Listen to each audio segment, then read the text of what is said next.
This is Vikings United, your ultimate destination for everything Minnesota Vikings. Bringing together the most passionate fans, insightful analysts, and dynamic creators from across Skull Nation. Get ready for deep dives, spirited debates, and exclusive insights from Coach Cody. We're celebrating our community, honoring our heroes, and fueling your fandom with Pillars of Valor coffee. This is more than a show. It's a movement. This is Vikings United.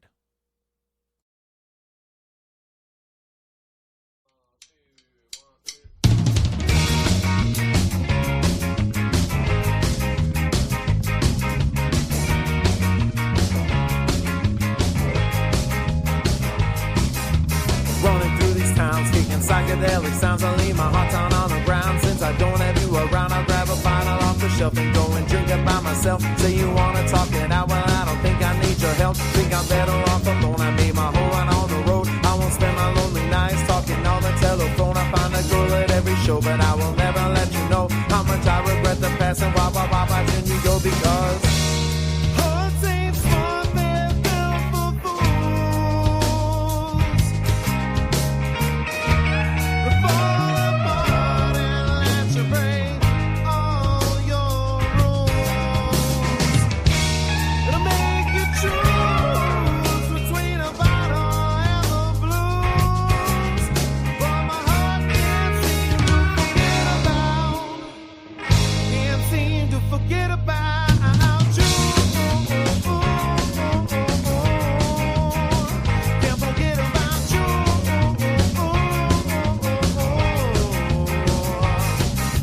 Last 3 months, like a doggy on a chain, I got my heart off your leash, but you still infect my brain, so now I'm running round in circles, cause I can't forget the pain, like 1,000 shiny daggers every time I hear your name. Though I have to get control of my body and my soul, I pick my heart up off the floor like I had to twice before. Should've cared a little less, we should've loved a little more. Now we both regret the past as we're walking out the door, because hearts ain't smart, they're built for fools. They fall apart and let you break all your rules. It'll make you choose between a bottle and the blues. But my heart can't seem to forget about you. Can't forget about you.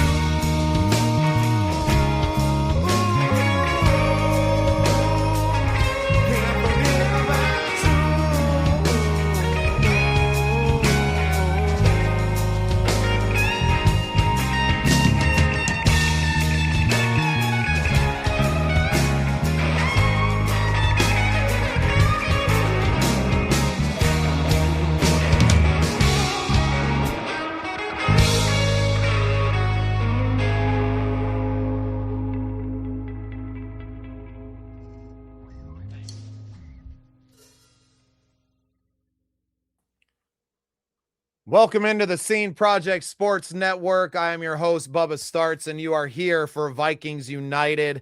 We go live every Tuesday at 8 p.m. We talk about the week that was in the NFL, and we take a look ahead to the future. I'm joined, as always, by my co-host, Cody Hommedahl. Coach Cody, what's happening, brother?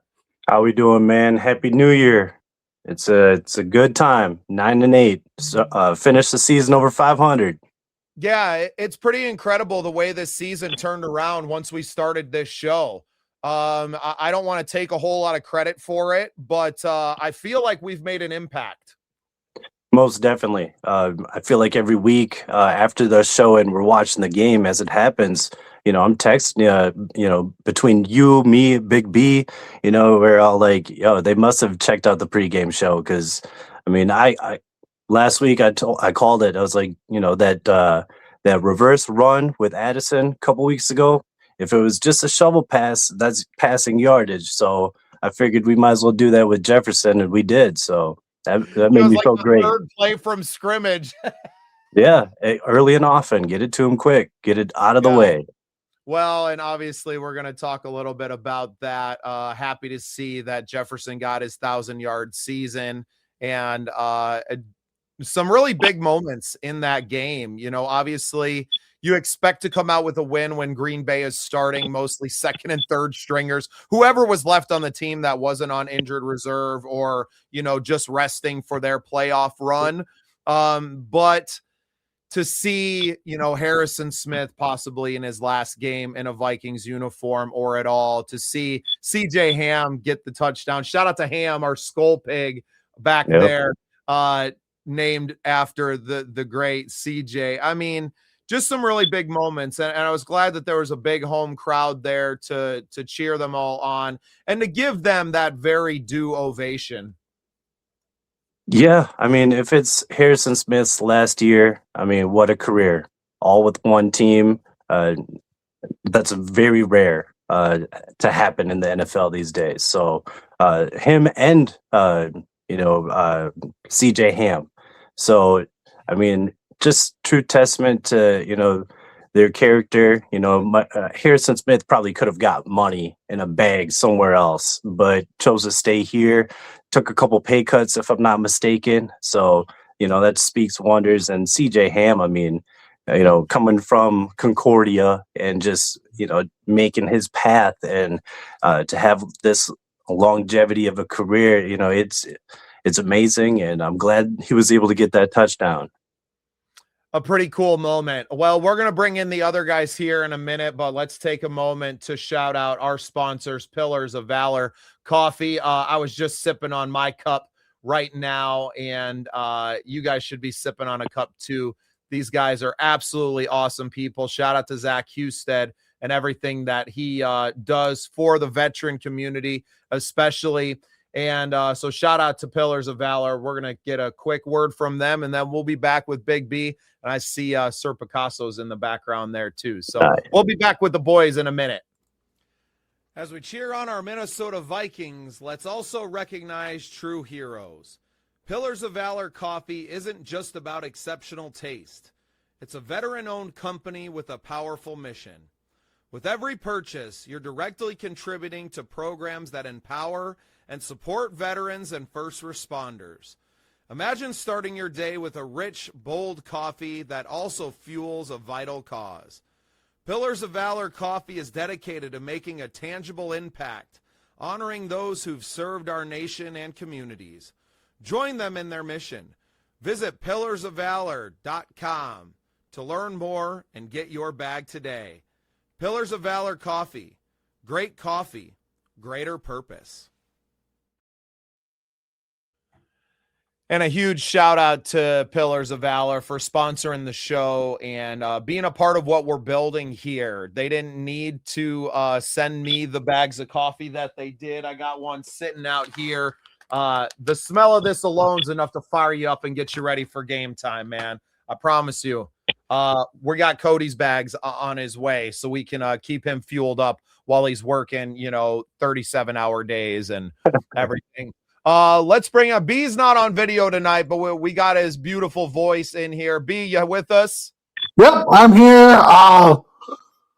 No, what a Sunday, week 18. I mean, a great game. I mean, I think I texted you, Bubba, right away when they did that little ceremony for Smith and said, I think we got our answer. So I know he did a couple interviews and said he did a couple interviews and kind of said that he doesn't know yet, but I think we got his answer. Or I think we got the answer. So I think a lot of it hinges on the B-Flow decision, right? I think Flores could talk him into coming back for another year if it's all together. But if this team's going through a rebuild on either side of the ball and there's a bunch of things up in the air, a nice time to just hang the cleats up and say it. I really appreciated the emotion out of both CJ Hamm and Harrison. Obviously KOC gave him a moment in the locker room as they're all kind of, breaking it down for the last time. And obviously they led that team breakdown, family on three. I do love that about this team. And it was pretty fitting, a huge ovation, a well-deserved one. But yeah, I think it would take something special to bring him back at this point. Well, and I think too that PA, the announcer, the referee stated that the Vikings are taking a timeout just to honor Harrison Smith. So no, the ref said it. So yeah, you don't make a big scene of it like that and kind of orchestrate it and announce it if it's if he's coming back, right? So I think it's something monumental that maybe brings up. Maybe it's a mid-season thing. Things are going really well, and you're like, "Hey, brother, we might be on a run here." It's a he's feeling healthy and week 15 signing, right? He's on the street, so he's able to sign with whoever that you guaranteed in the playoffs, and you're like, "Hey, buddy, I hope you kept in shape because we're going to pick you up for this run." Even if he's not like on the field starting in that position, you kind of do it to possibly get his ring. I don't know. I feel like that would be a really classy move on their part, but let's get Sir Picasso in here. I know he's painting away. Well, and with Harrison Smith, I mean, he needs one more interception to get to 40? Yeah. Like, why not? It seems like that doesn't matter to him all that much, right? No, like you're right. You're right. It was about all of that. It was really disappointing that LaFleur, he's such an asshole. I hate that guy. That he didn't at least let the guy throw up one, come on, and then kick the field goal at the end. I mean, they knew it wasn't going to let us get away with a shutout, right? But to not throw the ball at all and just be a pansy like that, whatever. I got plenty of thoughts on him. What up, Marcus? What up? What's going on, fellas? Danielle in the comments. What's up, Danielle?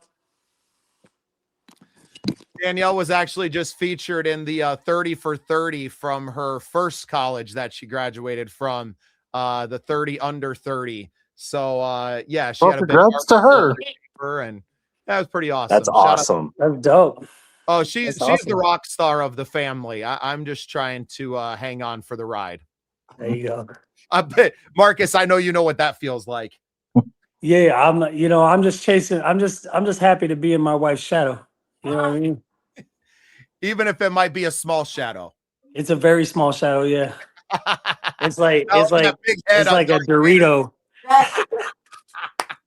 Before we move on from it, with the Harrison Smith and CJ Hamm, I mean, if we lose them, we're not just losing valuable reps at a certain position, but we got to replace the standard that they set too. Yeah, that's going to be tough. And where neither one of them were real like big rah guys, the fact that they are in the room commands so much respect. You know what I mean? Young guys aren't fucking around when you have Harrison Smith there that's been in the league for 13 and CJ. So even though they might have been quiet leaders and maybe you're not missing their voice, you're going to miss their presence regardless. Oh, yeah. I wouldn't be surprised to see them like pull Harrison in as a coaching though. Keep him on the team in some aspect. Yeah. I like that. To me, that would be a really smart move. So, yeah, well, and that's one way to not lose that presence, right? Even though he may not be on the field, there's no doubt that he could obviously teach this game and to provide some insight. And having someone that still knows a lot of the players in this league, I find like that would be extremely valuable from that side as well. I mean, especially if you lose B-Flow moving forward as teams are starting to hire new head coaches. Speaking of that, John Harbaugh, what? Yeah. Wow. See, Big B shot me that message, and instantly I'm like, if there's a destination for a hotspot for a coach, it's got to be Baltimore. Yeah. If I'm B-Flow, that just became like spot number one for him.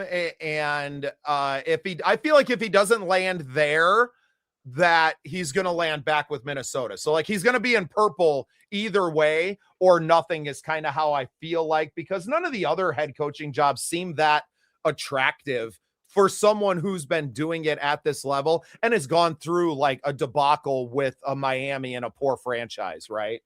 Yeah, not attractive at all. The other ones, I mean, Baltimore, you got Lamar at quarterback and the defense that they got, Derrick Henry, if he keeps up or stays for at least one more year, like you have pieces there. Do you guys Bro, he think like just the ran. weather and all that comes into play? Like so What? say Bubba, I'm gonna be like, look, I want you to come coach my team, the Buffalo Bills, or you get the job offer to go coach in Miami. Like, do you think, where do I want to live? I mean, I don't think anyone ever comes out and says that, but that's got to be in the back of their mind. And these guys got wives, man. Like, well, a lot of us we have significant others. They're the wives and the families come into play here as well. So I don't think any of these coaches that have families take these decisions lightly. And it's a lot more than just the team on the field or the ownership or the franchise that you're going to. There's a lot more that goes into these decisions. That's why I think that Minnesota's perfect, because I look at some of those other teams, and not to talk shit about Baltimore, but I've been to that stadium and that town. My first thought isn't even really the weather, but the crime rate, bro. So I don't know about you guys, but you're too damn close to DC still, man. Well, we travel a lot. We go to a lot of away games, and when I was in Baltimore, one of the first things I do, even when I went down to Dallas just last month, is I look to see where the crime rate is in the area I'm staying at. Man, Baltimore had like 10 murders 2 blocks from where we were standing like the week before. I ain't even lying. Like I was damn. come whole on, block man. got shot up. It was so bad. And then one of my buddies is actually a SWAT captain in Baltimore. So he had stopped by when I messaged, like, is this legit? Talk to him. He shows up at the Airbnb that Friday night and goes, yeah, don't go past that stop sign. So just turn everything, go to the block, take a left. Like, so there's certain towns, man. I couldn't, I wouldn't even want to play in nothing. And no doubt with a young family like B-Flow has, that comes into play. Hey, Jer, shout out to you, man. Way to go, Lions, getting it done against the Bears. I know it didn't have a lot of meaning at the end of the day with the Eagles losing to the Commanders, freaking idiots. But now you got a big NFC North showdown in the wild card round this week with the Bears playing the Packers. So we'll see how that all shakes out. I think it shows other teams too, like how to beat them. You know what I mean? Like at that stage in the season, when you see somebody play and they could be like, oh, well, they weren't playing full force because they didn't need to. Well, then you shouldn't be a professional athlete. Oh, they needed that game. They didn't know what was going on. They needed. They needed it. Oh, I thought it didn't matter for Chicago.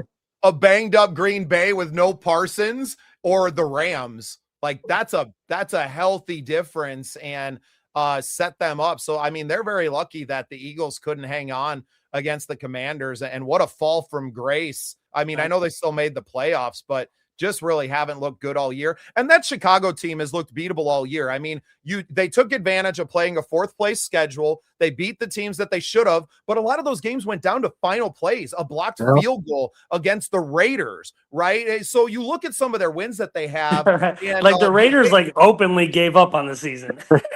Early, right? Yeah. So, I mean, it's not like this Bears team was world beaters, although if you talk to anyone in Chicago, it's, different that they've made it and they've arrived. And so next season will be the test of that team and that franchise. But they got a lot of issues, man. They couldn't stop San Francisco on Sunday Night Football a few weeks ago. They couldn't stop a Detroit offense that the Lions made look like a freaking high school team, or that the Vikings made look like a high school team on Christmas Day. What they have going forward, we'll see. And this Green Bay team, it's hard to say who's going to show up because of literally who's going to show up. Right. Oh, man, I heard people All were injuries. trash talking, saying that we're lucky that Parsons was injured and that Diggs just got there. And I'm going, bro, at the end of the day, he's still a professional athlete. Like, he's supposed to be a top-notch corner, and we threw all over them. And even if Parsons is healthy and Love is healthy, you may not be seeing those guys in that game anyway because of their locked playoff position, right? Like LaFleur was openly sitting starters during that whole game, right? Like there's no reason that the Vikings should have ever lost that game this week, in my opinion. Right. Yeah, you're right. I mean, Packers weren't going to play. I mean, they might have played them maybe for a quarter or something, treat it like a preseason game, but after that, they weren't going to play their starters the whole game. That game meant nothing to them. No, and like I said, Love suited up, but he was never like emergency status, which is why you don't drop back with Tune and throw it and risk him getting injured to where you then have to put your player out on the field. So, yeah, is it a meaningless win? Who cares, man? It's a win, and this team finished on a 5-game winning streak, finished above 500, went 4-2 in the division, right? In one of the worst seasons that we've seen this team play in the KOC era. So what does that say about the future going forward?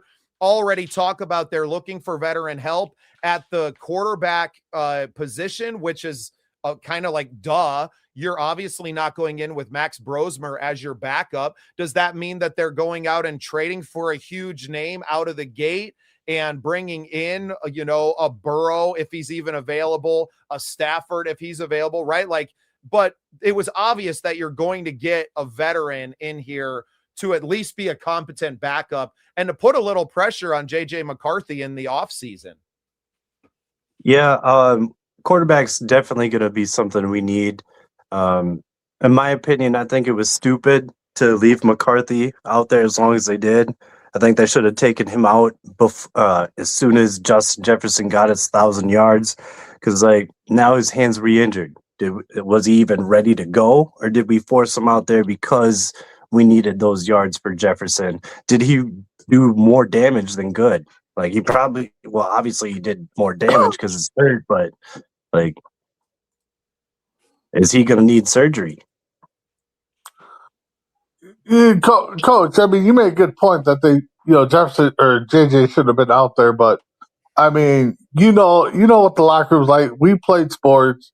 If you're 90%, you want to go. You want to be out there with your team. He's young. He wants to definitely be out there with his team. Yeah, they should have played him as long as he did. Maybe not even at all, but it's hard to sit people. I mean, we all know that it's hard to sit people that want to play. No, I get that 100%. I feel that every time I got to put out a depth chart, and there's some switches that are made, But if it comes down to he did more damage and has to have surgery, that's another offseason that he can't get timing down. Yeah, no, I get you on that part. I mean that. It doesn't sound like it's that bad, though. I mean, from listening to the press conference and stuff, they don't think it's going to be that bad. So, no, and was it that bad? Right. Was it already sore, and maybe the adrenaline starts to wear off after halftime, and where you maybe didn't feel it before? Did he hit it on a helmet again? I guess I didn't see where he had re-injured it. I think it was on a helmet. I'm not positive, though. I'm not positive either.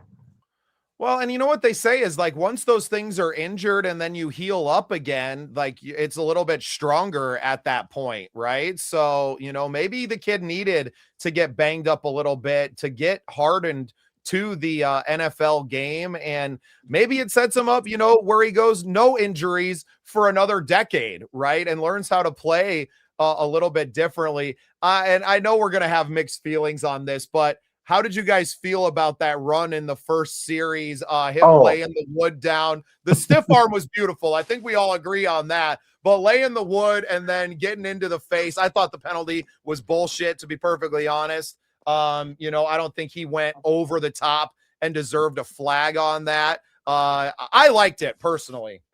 Same.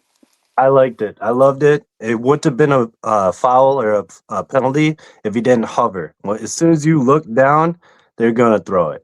They're just going to. That stiff arm was nasty. Here's my biggest take on it real quick is people are going to sit there and be like, oh, he's soft, man. He's injury prone. He's this. But the second he stiff arms the shit out of a dude and hits a guy, you're like, well, I don't want him to get hurt. I go, listen, he's showing you that he's there to play football. I'm sorry for swearing. And he Yeah. was like, bro, Well, I and loved it. that toughness that speaks volumes in the locker room. Big time. 100%. What up, Prince? Hey, man, I tried to play your video and I couldn't get it. I'm going to try to load it up in here again. Prince has a dope song. And if I got to share it from YouTube tonight, I'm going to. Prince has a dope Vikings song, which he's gave us permission to use as our theme song. I tried to get the video to put on our intro Let's go. tonight, but we're going to play it on the show, brother. So stick around. Thanks for tuning in, man. I appreciate it. And Aiden, Chris, I don't know if this is a question. JJ Carthy going to be able to last the Super Bowl run? You just don't know. I mean, most guys don't last through the whole season without an injury, right? Like everybody meets some adversity in every season. Now, there's things that you can do to mitigate that, but the broken hand coming down on somebody's helmet like that happens to a lot of quarterbacks. It takes experience to be able to avoid that.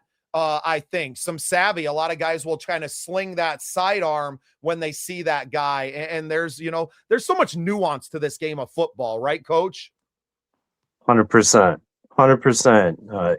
I hope it's not broke. I hope it's just like, maybe a bruise or something. And I want the best for the kid. He's just a kid. Yeah, well, we talked to one of the surgeons because my wife is the head charge nurse up here, and when they talked about what you they get said, all the medical info. Yeah, so she's literally going real quick, going to like, "Hey, what is this?" And it turns out that one of the lead surgeons up here in St. Cloud is a diehard Vikings fan, so he's letting it out. He's like, "Nah, he'll be fine. It's not like he goes. It's basically like a sprained ankle." But that was prior to the Green Bay game. But still, I don't know, man. Like, tough it up. I want him to get hurt. Get it out of the way. Yeah, I don't know if you guys remember John Elway's career. Things ain't always start off the way he wanted them to. And there's not a single person who knows football that doesn't have his name in the top 10. Oh, I know a couple people that don't like Elway. But, I mean, I like McCarthy. I think a lot for his growth has to be a strong offensive line to give him time. I mean, we definitely need that, but that run was amazing. That stiff arm was amazing. Yeah, the penalty was a little bit, harsh, but like Coach said, you do that hover, they're going to throw it right away, and you're a pro athlete, you should know that. Yeah, the adrenaline gets you and stuff, but I like I like his enthusiasm and his hypeness and stuff like that, and I don't know. I mean, this team has said that they're backing him. That's their guy. As long as he's healthy. So we just need a strong offensive line, I think. Well, and he took accountability as soon as he saw that the flag came out. You could see him. He's like, "My bad. Yep. Like, it's stupid." So, like, yeah, and I think you even saw him say something to O'Connell too. Man, there's so many plays. He apologized to everybody coming off the field, and I feel like he's taken accountability at any turn. All the interceptions, he's always been the first one to do that. But man, there's so many other plays that happen in this league that that don't get flagged, and I thought it was a soft call. I thought it was soft, and I didn't like it at all. But I mean, that's just me. It is what it is.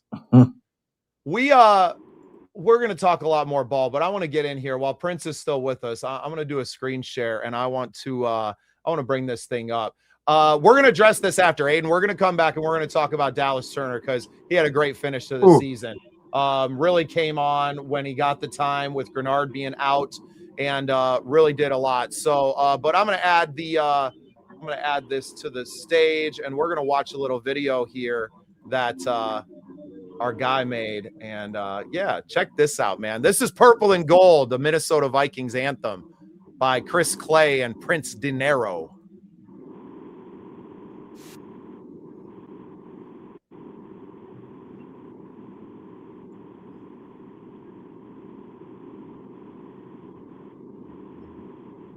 Can't hear it.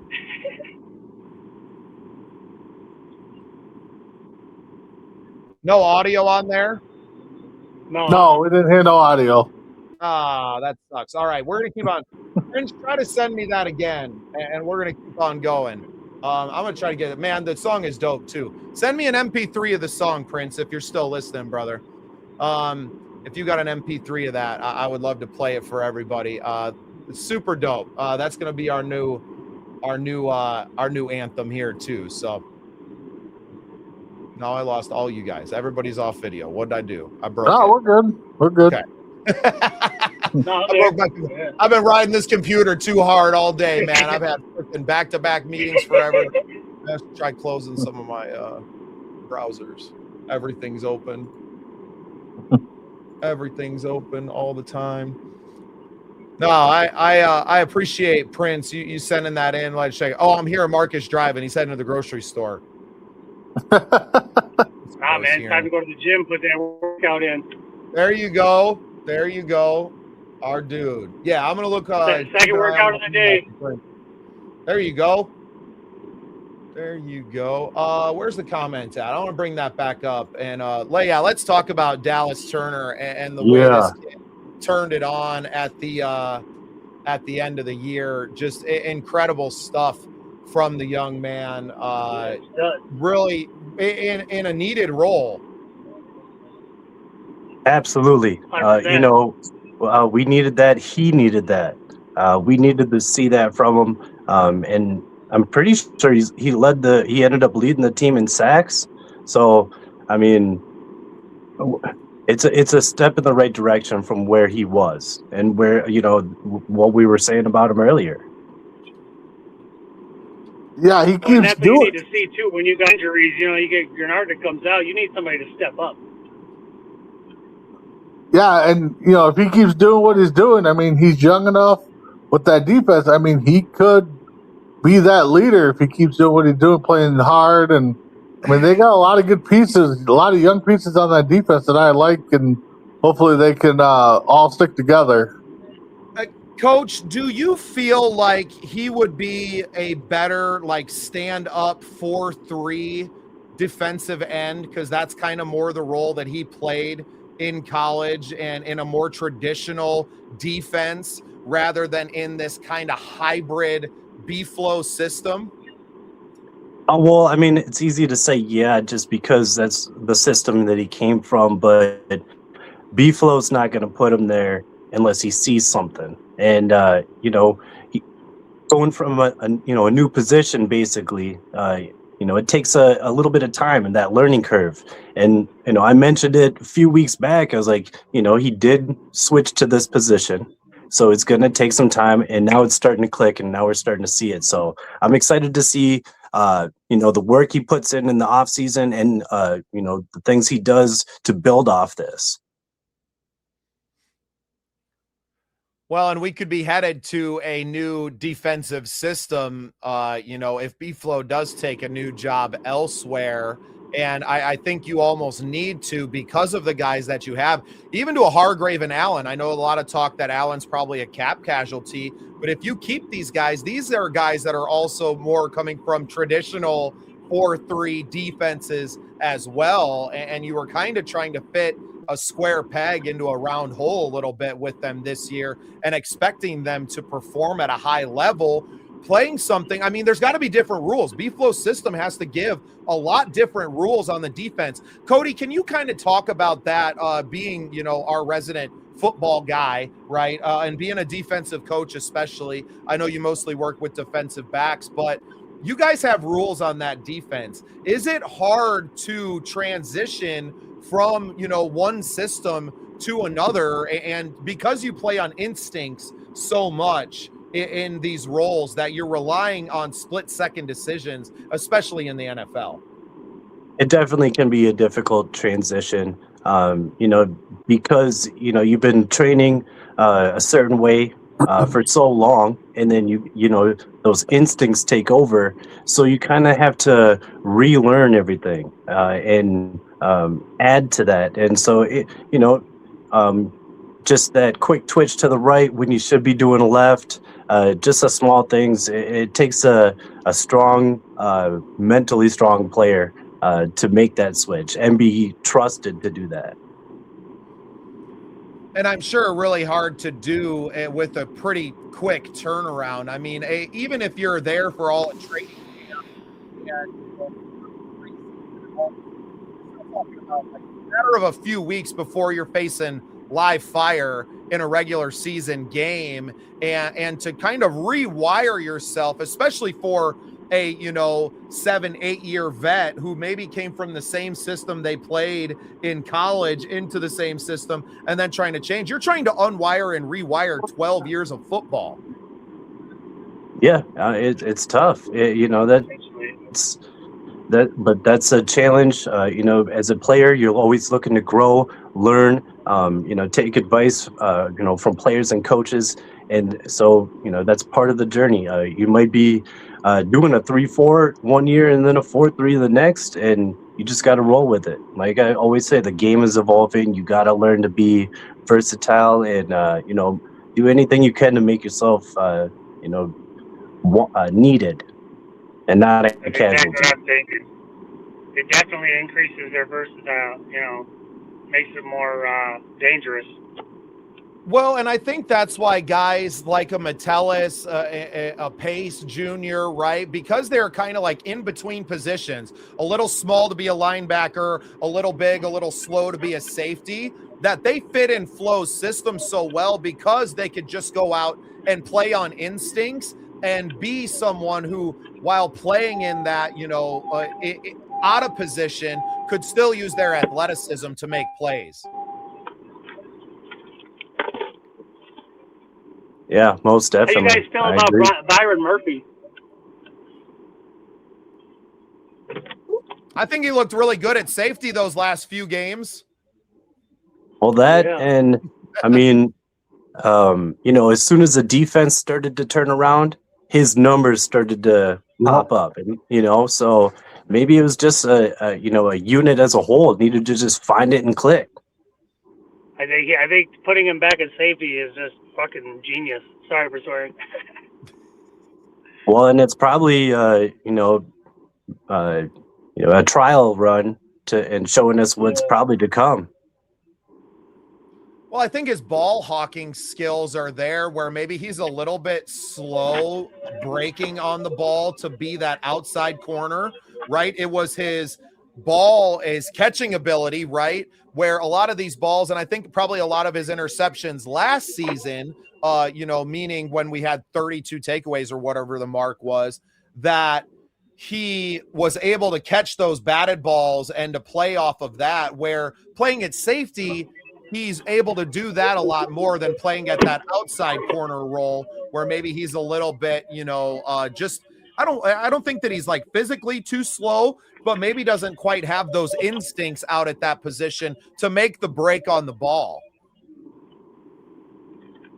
Well, not being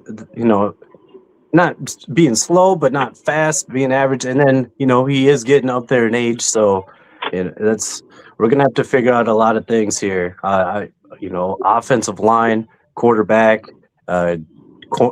cornerback, and quarterback. So it's going to be interesting here. It's going to be interesting. I saw a mock draft. We were at 18th, and they had us taking a corner, which I hope we do not.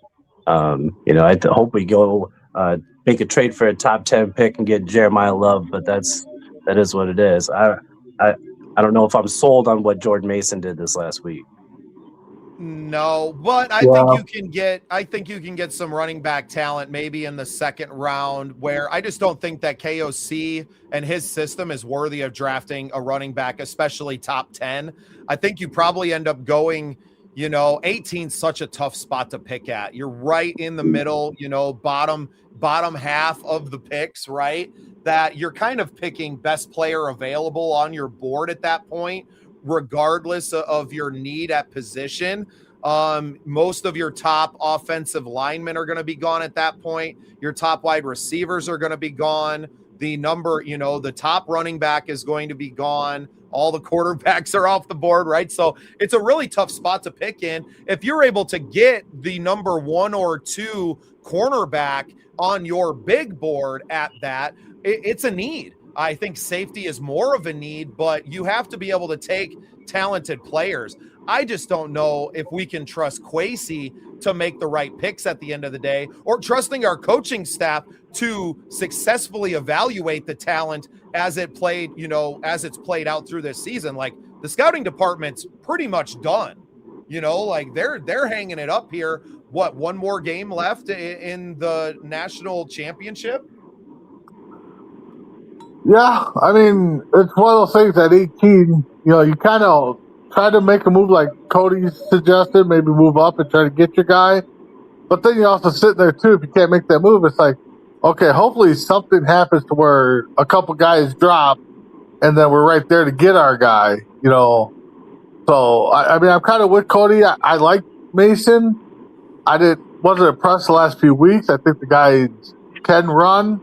But, hey, if you can move up and get that love, or, if you target somebody else there, too, at that time, I think that'd be a good move. But, yeah, I'm kind of with Cody. I'd like to see him move up.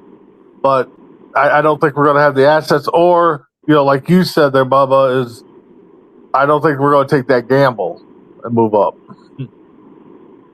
I don't know if I have faith in Kwesi to move up Yeah. and take the right guy. Yeah. Like, if they're moving Right. up, I would be more inclined to see them move up, especially with Darrisaw being a big question mark too, which you were really hoping he wouldn't be. But you have a big question mark at left tackle right now. Yep. And that's something that nobody forecasted a year ago. We thought that, hey, he had the injury, but he's going to come back ready next year. And then it just kind of turned into a freaking mess all season long. He's in, he's out. I mean, I don't know that he played a full game all season. No, and that's one thing I keep saying is you got to stir up that offensive line. And I mean, injuries happen. We can't count for that, but we definitely need to get a solid offensive line and depth at that position. Well, and correct me if I'm wrong. We only have like 7 picks this season too, don't we? I think we have 10 picks, but a lot of those are coming in like rounds 3 to 7, right? So it's like 1 first, 1 second, 2 thirds, and a lot of them will come late. Where honestly, I think the Vikings have drafted better in late rounds because I think that's where they take their gamble at. Be like, all right, let's just take this guy and see what he does. He was on our board of top whatever, so he's there. Let's go for it. They definitely have something wrong in the first couple rounds when on their scouting team and stuff like that. So I maybe wouldn't mind seeing them trade if there is 2 third rounders, right? To trade 2 threes to get back into the second and grab a top tier guy on day, you know what I mean, in day 2, and to grab another, top 50 player possibly in that. Packaging those, or trading, a 5th and 6th, to get up and to move back into the 4th round possibly, because I think there's still some talent there. But I'm kind of with John Whitaker at this. Like, it's not that I'm totally against the trading for the move up. It's who you're trading up for and at what position. I just don't feel like there's enough value in KOC's system at the running back level to trade the capital that it's going to take to get to that level where you have a chance to draft Jeremiah Love. I just don't see it. And his stock's probably going to go up once he gets to the combine too. You're only looking at him on the field right now, and in Notre Dame, right? So they weren't in the college playoff, kind of got the snub. So you have fewer games that he's played than some of these other guys right now. He's been training, so he's probably going to take a 1/10 of a second off of his 40 time. Man, we all know what that means to some of these teams when we get to the combine in Indianapolis.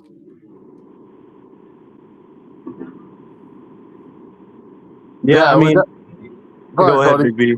No, go ahead.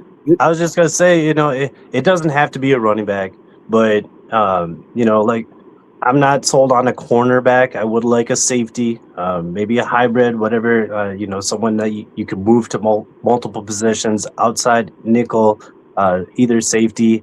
But if we could trade up for an offensive lineman, I mean, I wouldn't be upset. If we could package a couple picks to get back in the first round, I'd be down for that. 18th pick and then a late mid-20 pick. Mm-hmm.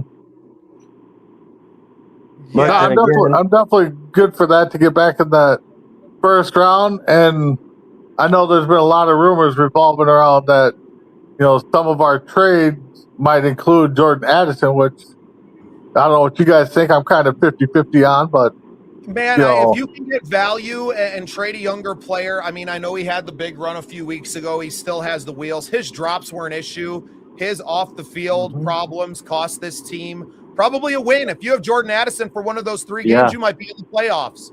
Yeah. So, and I think that there's something to that, the culture of this team that they have built. And as far as like defense goes, so much of that is up in the air. Like, we can talk all we want to right now. It's going to matter who the defensive coordinator is come February, or come April when the draft happens, about what this defense even looks like, because we've been in this hybrid stuck with B-Flow that you could just get talent and get athletic guys and make it work. You don't have that anymore. So you're going to come in, and a new defensive coordinator might be a lot more rigid in the player that they are looking for. And we don't know whether it's going to be a 3-4 or a 4-3. So there's so much in the B-Flow is so the most important piece of this puzzle moving forward. Like, we have no idea what our draft is going to look like until the B-Flow domino falls. Well, and that's something too that you got to think about. I mean, how much homework are they doing on defensive side, knowing they don't have the coordinator? Are they going to do the homework and be like, okay, let's think that we have B-Flow here. Who would we take? I mean, I would assume that they're not calling them and be like, hey, what do you think of this guy? I mean, as he's trying to, figure out his situation. But I mean, we said it last week, B-Flow is number one to re-sign before everything starts falling down. But I also feel like they're going to – you can't just be like, okay, well, let's put all our eggs in a basket, and if he doesn't stay, then all of a sudden you got a new coordinator and be like, what do you think? Like, they're still going to come up with, all right, these are our top 20 picks of defense. What do you and then go off of what he says, you know what I mean? Like, but I don't see Flores going anywhere. I think that he is 100% going to stay in Minnesota. I think that the fact that we allow it's rare that in the NFL that they will let the defensive coordinator run it any way he wants. Yeah. So I think that him having his own area is like a huge turn on for him, Well, and just the fact of having B-Flow, I mean, and his reputation, the fact that he can bring no-name players and make them fit and then turn them into household names, that's just going to bring in talent. You're not going to have to fight to bring in talent. People are going to want to come play for them. They already do. 100%. So if you take that element out, maybe, a decent, a great linebacker or a top 20 cornerback would normally sign with us because of B-Flow, but now they won't even give us a look, so that's going to be huge. Just the draw of coming from the players because of the coach. And going off of what you guys were talking about, Addison, I think Addison hurt himself with his off the field performances. I'm a fan of him, like I say, I always tell people it's different, but when I know you personally, like I know he's a good kid, but he messed up and he did what he did. But if you think about it, he hurt himself, like the 3-game suspensions, this, and that. So he's not going to go to another team. He's not. I don't think he's going to go anywhere. I think he wants to stay in Minnesota because he knows right now with other teams he has no leg to stand on.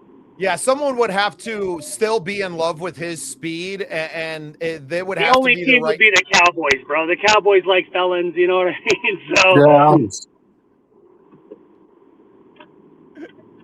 Oh, that's funny. But yeah, if somebody's coming and offering you a 2nd-round pick for Jordan Addison, I think their ears are open, right? I don't think you're trading for any less than that. He was a former 1st-round pick. If somebody's coming with a 3rd, I don't think you're letting that kind of talent go for that regardless. But yeah, he definitely didn't do himself or anyone else any favors. And he, at the end of the day, he probably cost himself a couple $1 million on the open market when that time comes as well. So, unless he has a good rebound here. Yeah. He's got to catch the damn ball. Facts. Yeah, that is true.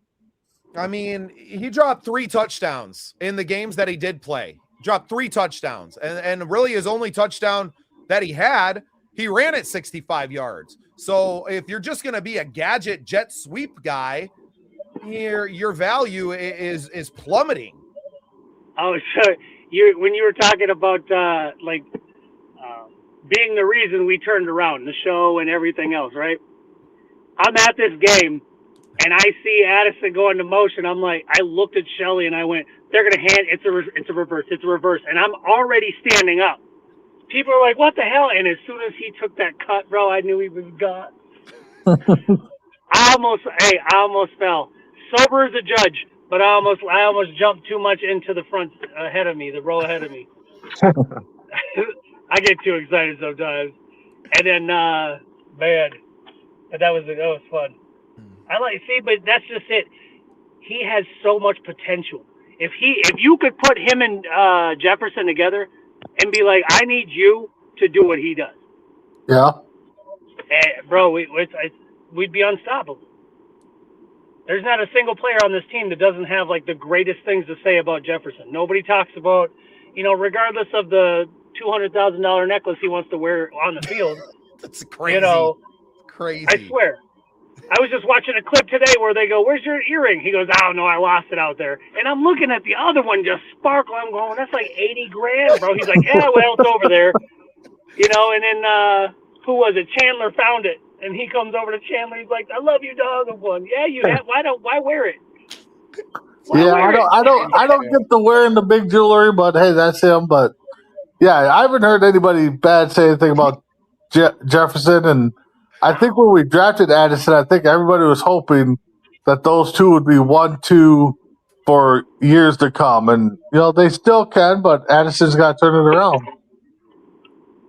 Well, let's hope it's like a Chris Carter situation. The first couple of years, aside from going to a different team. But once Chris really started to focus on his work ethic and playing football, I'll turn that on so you can see me.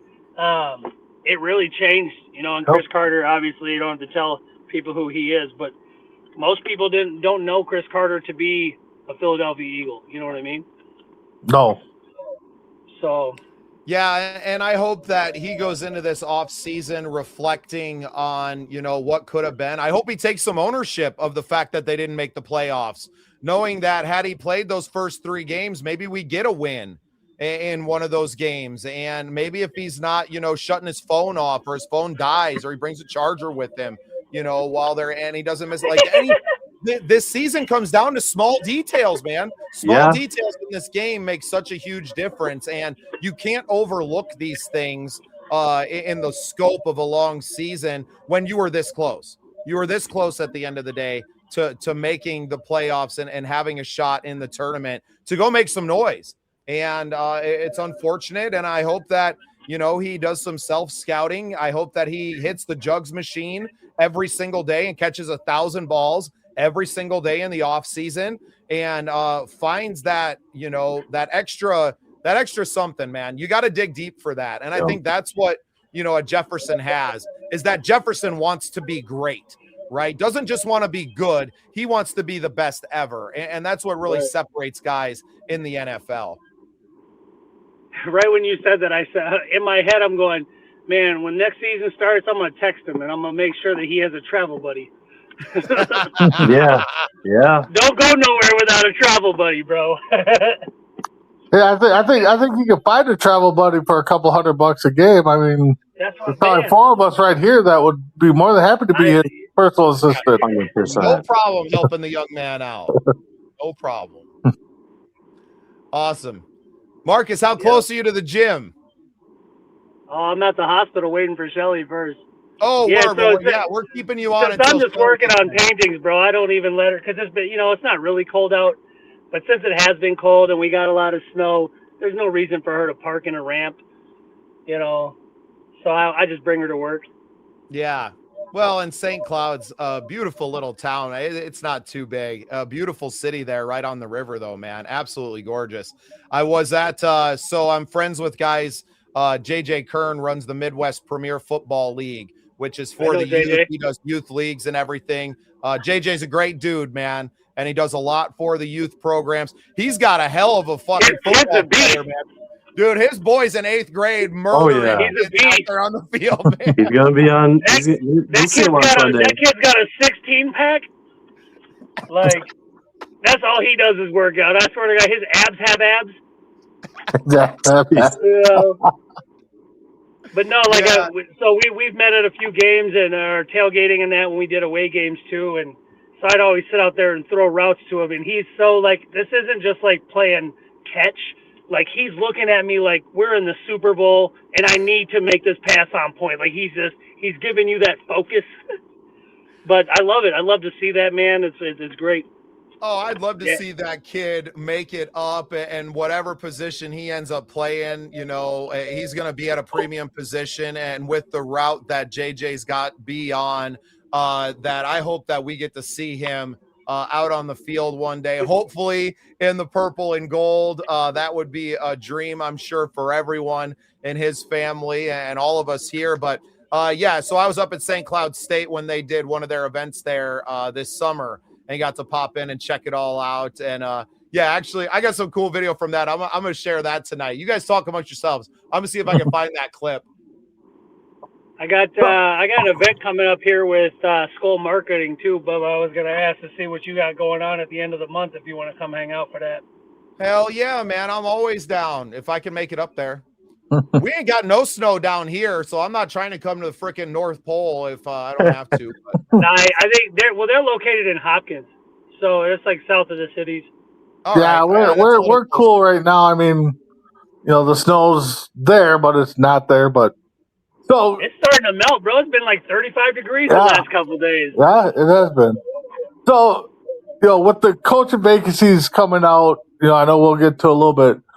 I mean, obviously the Baltimore job's got to be the most interesting. Coach, where would you rank the openings right now? And like, if your phone rang, who do you want that job to be? I mean, well, number one, Baltimore. It's a no-brainer. Let's see the other ones. Who else got canned today? The Raiders. Pete Carroll, he got canned. Who else got canned? He got canned. The Giants is open. Cleveland's open. I'm trying to think of the other ones. There was like 6 or 7 jobs opening. You got to look at coaches that are on their last of their contract too. You got like Mike Tomlin, who hasn't been extended. You know what I mean? Like he's a free agent. So right, because you could, you know, you could hold out one more year. But if I had to pick this year, I'd say Baltimore. As of right now, I'd say Baltimore, Cleveland, and Oakland. Really? Go to Oakland. I like that. You have to think that B-Flow is hanging out until the season's done and seeing all the vacancies that are open. How freaking crazy would it be if Pittsburgh doesn't extend Tomlin and he goes and coaches in Baltimore? So I was just talking to a guy this morning, and I said that I 100% with Baltimore's style of football, I think Mike Tomlin's about hitting that mark where he wants something different, and that's right up his alley. So I could see that happening. Yeah. Well, and then does that open up for a B-Flow in Pittsburgh situation with an iconic team like that? I don't want Flores to leave. I don't want Stop trying to get rid of our defensive coach. No, I don't want to see him leave either. I mean, looking at the options for it has to be a premier team. It has to be a premier franchise. I don't think he wants the Baltimore job, but if Tomlin goes to Baltimore and Pittsburgh because of the history, because of the defense and the franchise that it is, and the fact that Tomlin spent 15 years there. I think B-Flow doesn't want to bounce around. He's looking for somewhere that he can settle in and people that are going to go through the bumps and bruises because there's going to be adversity, right? So I think you said it. Steelers are a defensive team. Right. You said it. So I mean, how hated would Tomlin be if he goes from Baltimore or Pittsburgh to Baltimore? And then goes and wins a Super Bowl with them. I mean, oh my God. Oh, man. The most loved man in the city. That wouldn't happen because we're going to win the Super Bowl next year. There you go. There you go. I think stop putting other things in that universe. I think if he goes to another coaching job, that he's there till the end of his career and probably retires from his next 100%, coaching 100%. job. If they let him go in Pittsburgh, which is, I mean, sometimes things just run their course, man. I mean, not a lot of coaches spend over a decade with a team and to ride that. I mean, Cody's coached 4 teams this season. Right. Seems like probably close. probable by Madden. Did he say on Madden? Yeah. I want to come back to something that Prince he had dropped a comment in here earlier, and we're going to get to Prince's track, and I want to play another clip from the MPFL too. But he had this to say. Do you guys think JJ McCarthy should have been more of a dual threat quarterback? And honestly, I think what really kept that ankle injury. You were seeing more of that early in the season, and that ankle injury just changed everything. He wasn't mobile enough. You saw it come back a little bit in towards the end of the season, but that ankle injury really derailed a lot of his game. I feel like that was a coaching too that told him to stay back and not, stay in the pocket because they didn't want to risk something else happening. No doubt. But for him to be a dual quarterback, you need a solid receiving core. You need a solid running game. So it's not so obvious that he's going to take off all the time. So, I mean, that's something that we got to look at. I mean, he definitely did a good job. I mean, we talked about that stiff arm earlier in the show, but we talked about the gritty a couple weeks ago. Yeah. So, yeah, I think I love the running quarterback. I mean, I love that threat.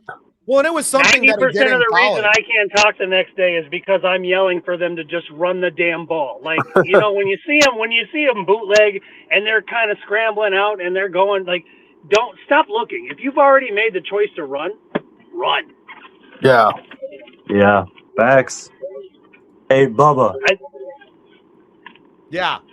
Hey, I sent you a PDF file. I got to get going, unfortunately. I got some things I got to take care of. But, all right, buddy. Hey, it's been great with you guys. I can't wait till next Tuesday. We're going to be talking off season. All right. Awesome, man. All right. Have a great night. Appreciate you, Coach. We'll see you soon, Happy man. New Year. Yes, sir. Happy New Year, man. Awesome. Hey, Shelly. Hi. How are you?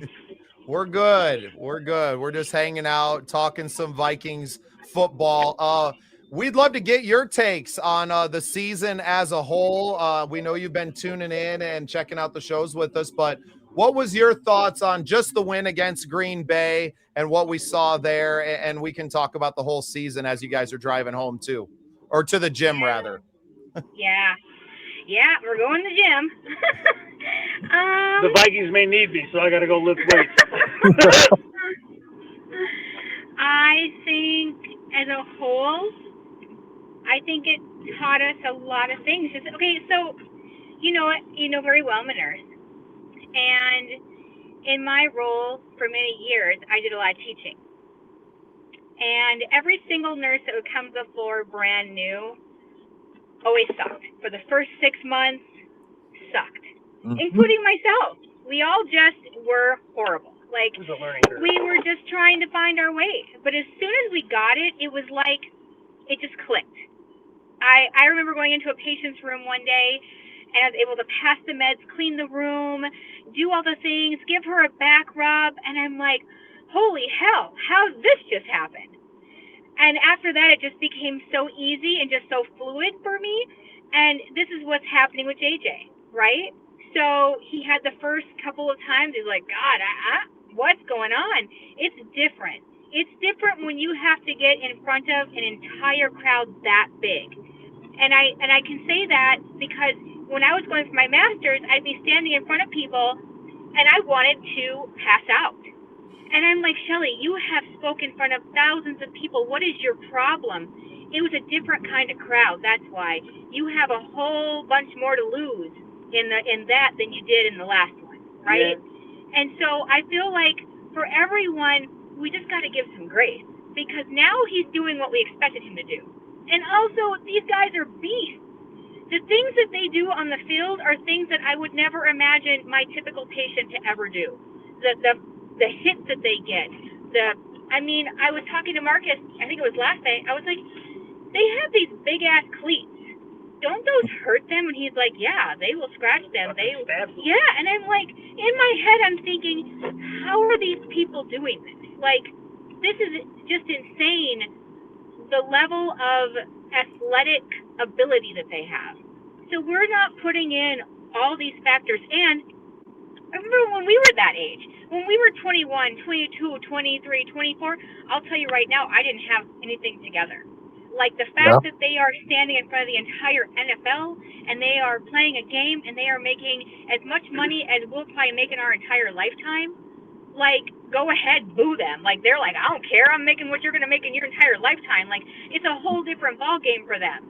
Like, we were talking about JJ's jewelry earlier. He has more money in his smile than my house is worth. Yeah. Correct. So go ahead and throw shade. Like, and as we as human beings, like, I feel very disappointed in women and men in their 40s, 50s, and 60s calling these young boys names because they're the same age as our children. Like, would you be okay with us calling your kids these names? Like, let's have some manners here and remember, I think we lost a little bit of ourselves, but I'm thinking we're finding it. But we shouldn't be throwing fits as these people are trying to find their way through their career. So that's how I took it. That's what I'm comparing it to because that's my life is nursing. So you asked the nurse a question, this is what you got. You got my answer. Okay, but devil's advocate says that you've been playing college football where their stadiums have 70, 80,000 people in their stadiums as well. Okay. So he has, like, even being a quarterback, you grow up, you learn the patience role, you learn this. The downside is we expect you when you snap that ball to be perfect. Okay, so you're playing devil's advocate. I can come right back with an answer. Here's my answer. So when I was in nursing school and I was going in and seeing patients every day, doesn't mean when I came out of nursing school I knew what the hell to do, because I did not. I was practicing it every day. I was playing the role every day, but when you're on your own and you are thrown in head deep, it's on you, baby. It's all on you. And you don't have, someone to say, oh, well, they're just a college student. Oh, well, they're still learning. No, now you are the pro. Well, there's still a difference. There's a difference in speed. But yeah, people don't realize the jump from the college game, the talent level of these teams, because especially playing at Michigan, half your games are against teams that are way below you, and you kick the shit out of them. You win by 60, and you have like 3 games a year, mostly in the playoffs or against Ohio State, that are like the big games, right? That you're playing against a lot of other guys on the side that are going to be NFL players. Maybe there's 4 or 5 on each of those big schools that go to the National Football League. In the National Football League, all of those guys are the best players on their respective teams, right? So people just don't realize that the talent level moving up, and then the experience level, when you're playing against a guy that has 5 to 10 years of experience in the league, knows all the nuance, and has been training his body for that much longer. And the jump from the NFL or the like college weight room and lifting programs to the NFL, having the best in the world training you off the field, you're not taking a lot of things into account. And just calling JJ a bust after a few rough starts when his head coach did him no favors whatsoever. You wanted to treat him like he'd been in the league. Look at those naysayers that sit here and talk about, oh, well, JJ didn't really throw the ball. Michigan didn't throw the ball a lot. And yet, every single time I watch the game, I'm hearing the announcers sit there and say, well, JJ's been told he needs to dial back because his arm strength is too strong. He's throwing the ball too hard. I'm going, you guys, everything they say just contradicts everything they just said. You know what I mean? Well, yeah. And I just think that truly you guys are hitting right the nail on the head. Like, for real, these guys are like megastars, and it's a megastar going up to megastar. Like, it's like Celine Dion against Whitney Houston. They both are freaking awesome, right? They can sing everything. But then one is going to have to hit better than the other. Somewhere, one's going to sing it just a little bit better than the other one. Yeah, There's it's not me. There's everything. It's not me against Barry Manilow anymore. It's Barry against Frank Sinatra. Yes, that's what I mean. Like that's the thing. saying, like, we're putting ourselves in their shoes, and we should not be putting ourselves. I definitely cannot and will not ever in my life go up against anyone that has that kind of power, nor would I ever want to. My God. So Shelly, I don't know if you ever saw the clip, but I got to interview in a press conference, even not just like in a one-on-one setting, but I got to interview Rondé Barber and Chris Carter when they did a charity golf event down here. My pits were so fucking sweaty just asking these guys questions, right? Like I'm just sitting there and trying to have a conversation, and I've had millions of them in my life, but with these high-level individuals, like I just can't even fathom stepping out onto the field, even if I played ball my whole life. It's just crazy. We were on the field. So Carl and Kristen got us on the field last season. And even then, I'm going to tell you, when I was walking on the field with, all these people out there, I was overwhelmed. It's so different when you've never been on there to be able to say, I would do this or I would do that. Just the fact I couldn't even I was so overwhelmed.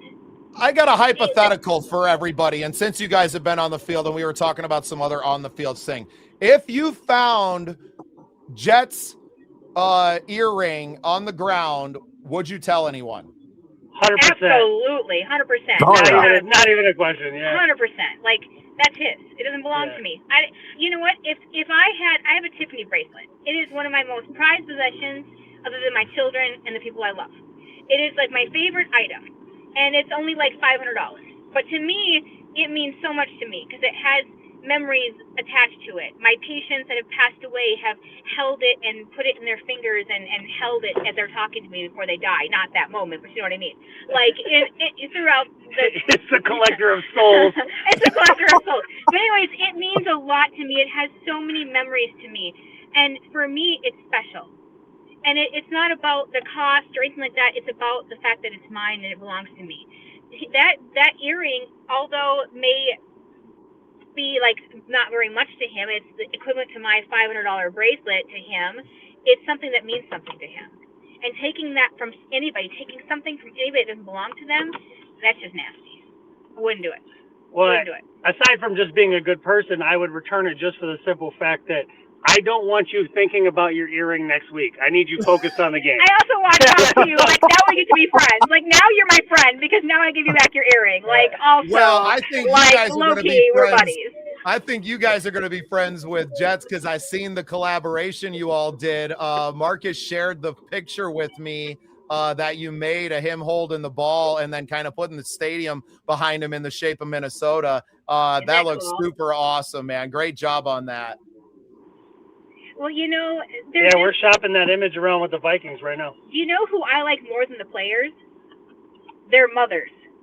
Oh my God! Their moms we are hitting it off. Did you get to meet Jackson's mom? Did you get to meet Donovan Jackson's mom this season? No. Oh my God! Did you see the clip of her pulling out the syrup? Yeah. So good. I freaking adore her. I can't I'm trying to get credentials next year just to get an opportunity to go and to talk to her. Well, you think about it, they are super moms, right? They raise superstars. I think my kid's a superstar. He knows I think he's the most amazing person on the planet. And he'll tell you, Mom, you gave me a total complex. I just think he's the coolest thing since sliced bread.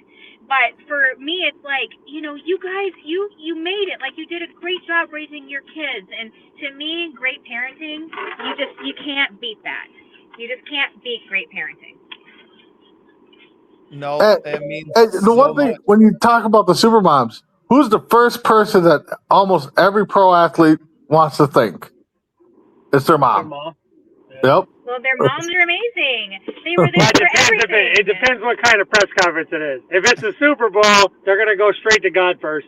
Well, yeah. But the thing, they get drafted. They have that big game. Yeah. They sign that big contract. Well, I want to thank my mom for putting up with me for over the years. This is all for her and, stuff like that. 100%. Yeah, awesome. No, moms are important. So are dads. Moms and dads are key. They're very crucial to anybody. Like, I feel Yep. like they should have more than one day a year of mom and dad, you know, for Mother's Day and Father's Day. Because if you don't have good parenting, you yourself are just dealing with crisis. So these super beings that are on the field. They bring their families to the games. It's family oriented. Like, it's a whole thing. I love football. I was so excited to see that the Colts are coming here next year. I already reached out to Mom, and I'm like, hey, so we're going to do that dinner when you guys cut Bynum's? Sorry, we call her Mom, but you develop these relationships with certain players and whatever. So as soon as I saw that we were playing the Colts were coming here, I sent a message instantly. I'm like, let's get that dinner set up. So, but yeah, Awesome. That's dope. You guys at the gym? Yeah, about to go in here. Awesome, man. Well, thanks for jumping on. I always appreciate you guys so much. You're the highlight of my trips up there and going to the tailgates and getting to hang out and to see my family. You know, I say that you guys are a big reason why I became a Vikings fan in the first place, and while I'll stay a Vikings fan for the rest of my life, and why we're raising our kids to be Vikings fans now. Not that their mom gave them much of a choice anyway at this point, but we know how moms go. But thanks for jumping on, Shelly. It was great to hear your voice on the show with us and to have your takes on it. You're always welcome. Thank you. I'm always working or working. so it's I love to watch you guys. You know, I appreciate you guys doing this show because I listen to you in the background and I like to hear your different perspectives, and you have such a great voice for this kind of thing. Keep it up. Keep doing what you're doing. You're killing it.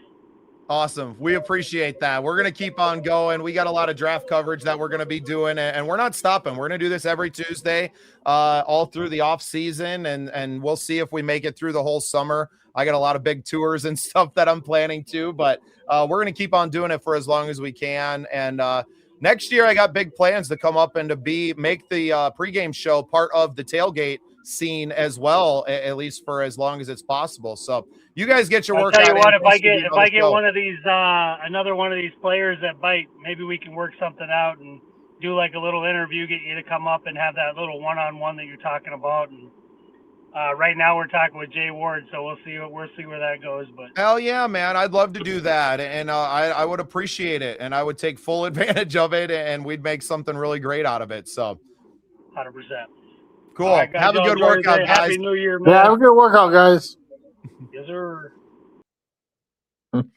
Awesome. I'm going to throw it to a quick video here. And then when we come back, B, if you still got some time for me, I want to get to the purple and gold song. So he sent it to me in MP4, and I thought it was a video. It was actually an audio file. So that was my bad. We'll have that as our new theme song next week when we start the show. But I want to play this video from the MPFL and what JJ Kern has had going on up there. This is just a clip that I caught. I couldn't have planned this any better. Check this out.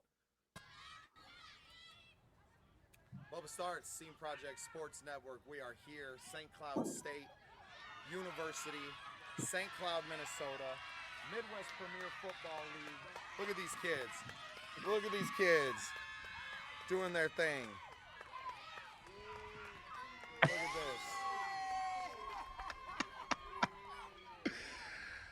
Oh, man. What a cool day that was, man. All these Pee-wee kids out there doing their thing. And I was just doing a hit, right? And he ends up running this. Yeah, I think it was an interception too, right? It wasn't even like a running play. So it was such a cool moment. And we want to bring a lot more of that coverage as we're going through the year, get a chance to support these kids. And we're going to be able to do a lot more with the help of some sponsors. We're in talks with some really great people. Obviously, we have Pillars of Valor already, but we got some really great Minnesota-based companies that see what we're doing and what we're about. So I'm really looking forward to that as well. B, you down for a song? Let's go for it. I can't wait. You played some good hits earlier today, so let's keep it going. Yeah, well, I appreciate you turning into that show. For those of you that don't know, I have an entertainment show called The Scene Projects, and we do a daily, we call it Unsigned Spotlight. So we play independent artist music and get it out there to the world. And no different than we're going to do right now. But this one was sent in by our guy Prince, him and his boy, Chris Clay. This is, Victory, I do believe, is the name of the song. It's the Purple and Gold anthem.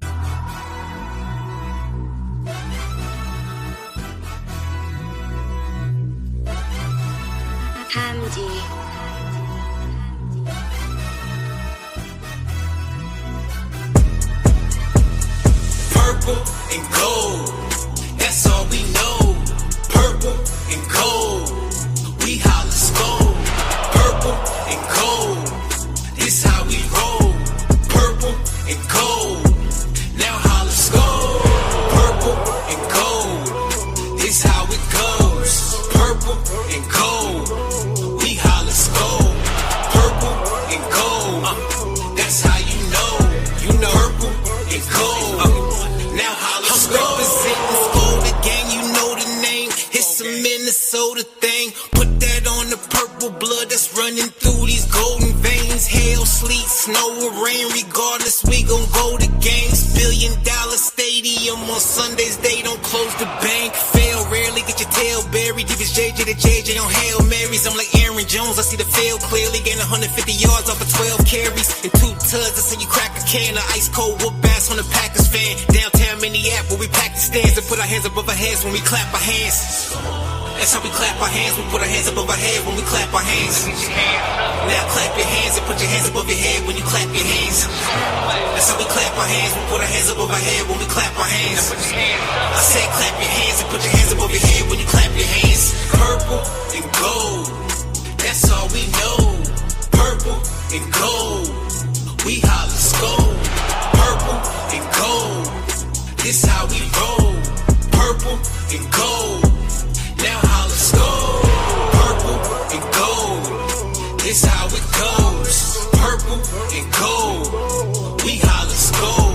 Purple and gold, that's how you know. Purple and gold, now holla skull.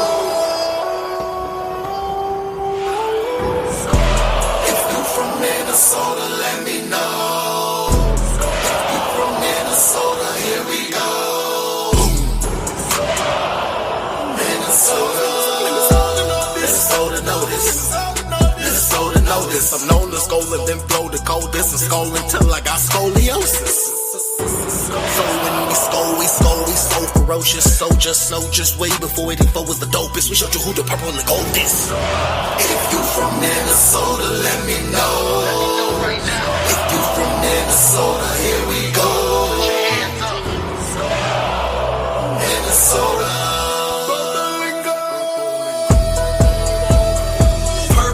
And gold, that's all we know. Purple and gold, we holla skull. Purple and gold, this how we roll. Purple and gold, now holla skull. Purple and gold, this how it goes. Purple and gold, we holla skull. Purple and gold, that's how you know. Purple and gold, now holla skull. The throw on 4th and 18. He's given time. He wants Jefferson. Climbs the ladder. Oh my goodness! Justin Jefferson pulled it in. The catch of his life. But we gotta look back at this. Man, that was freaking awesome. No, that was good. It had a good beat to it, and I'm just like just envisioning like a music video coming out where they're doing a step to the left, a step to the right, and then like a little slide. Yeah, when they say skull. I mean, just choreographed it. Yeah. It was good. Action with the skull. Scoliosis just made me freaking crack up, man. That's beautiful. Some great wordplay in there, guys. Yeah. Awesome, man. Prince, I don't know if you're still watching or not, brother, but appreciate you sending in the track for us. We would be honored to put that on. as the official theme song of Vikings United. I don't know. That got me jacked, man. I'm ready to get out on the field. I'm sorry, the season's over. Yeah, no, it definitely. I mean, there's certain songs that do that, and that's what that's definitely one of them. And like I said, I'm listening to a song, and I could just imagine, I could see like the team like doing a step to the right, step to the left, and then like a slide when they say "skull." And no, definitely a great song. Yeah. All right. So we did have a little bit left. Coach left me some notes again here. I got to shout out one company real quick because they were kind enough to send us a sample of one of their products. B, you got kids that play basketball or volleyball? My son has played, he did do 1 year in school. He'll go out there and shoot the ball around with his buddies and stuff, but he doesn't play. Yeah, well, this is a great company, Sola Athletics. They have the Soles grip, and they sent a sample out to us. Obviously, I don't have a huge need for it, but I was able to take it to our local high school, and they fell in love with it, man. So this unit will actually kind of fold up and be able to fit inside of a backpack. And so like those big boards, you remember, they didn't even have these sticky mats when we were kids. Those were reserved for the pros back in my day. So we didn't even have something like this in our high school. But the one that our high school had was like this big sticky board, right? And you kind of peel them off. But it's cumbersome, right? And it's hard to get it to travel. And these new Soles grips, just perfect, man. They're just shoe size. You step on, that peels all the dust off, so you're not having to. We used to have to like lick our fingers and wipe the dirt off our shoes. You remember that? And then you do it to the other show, but you'd lick the same hand and you'd lick all the dirt off your hand. Man, these kids got it easy. They do, and the thing is you can see. I mean, we grew up, idolizing some players, and stuff like that, and wanted to be just like them. And you still see that happening nowadays. I mean, these kids are wearing the face paint, wearing the sleeves. I mean, so they, these athletes still have to understand that they are, role models for these kids. Man, I literally like, I got the taste of freaking rubber in my mouth and dirt and old bubble gum and all the worst of the worst, man. But these kids today don't have to deal with that because we have Sola Athletics and these Soles grips. Great little units here. We're going to be talking about them a little bit more over the next few weeks. Got some great feedback from our high school team, though. So shout out to Mackenzie, who found me on Quoted and sent these to me. Really appreciate you supporting our local high school teams, and we hope that we can help you guys sell some of these units to a lot of other sports teams out there, whether they are professional or they are in the amateur ranks. So shout out to Sola Athletics. Appreciate you guys sending the sample in. Unfortunately, I have no use for that here at home, but the local middle school and high school boys basketball teams sure did, and they had nothing but great things to say about it. So that's Sola Athletics. You guys can find them online, sola-athletics.com, and check them out for yourself. So shout out to Sola.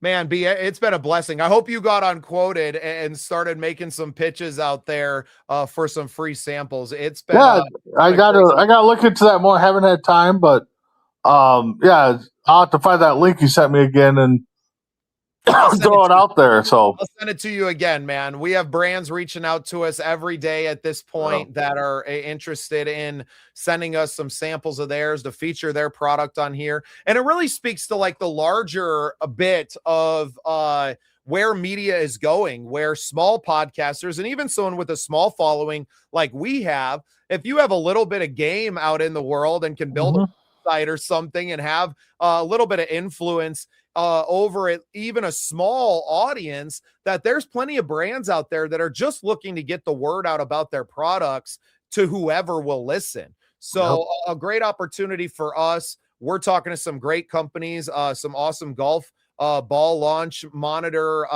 companies out there with some really great tech that are going to be sending us some samples. And now I'm developing content around that.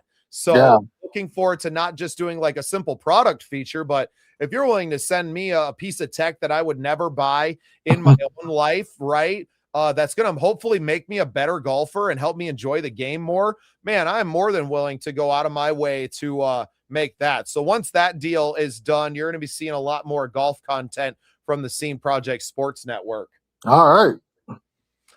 And we've talked a little bit about weight loss and different things and doing that. And, I've been kind of, I've kept it a little bit of a secret, but I am a legionnaire for FirstForm, which is a nutrition and energy drink product company.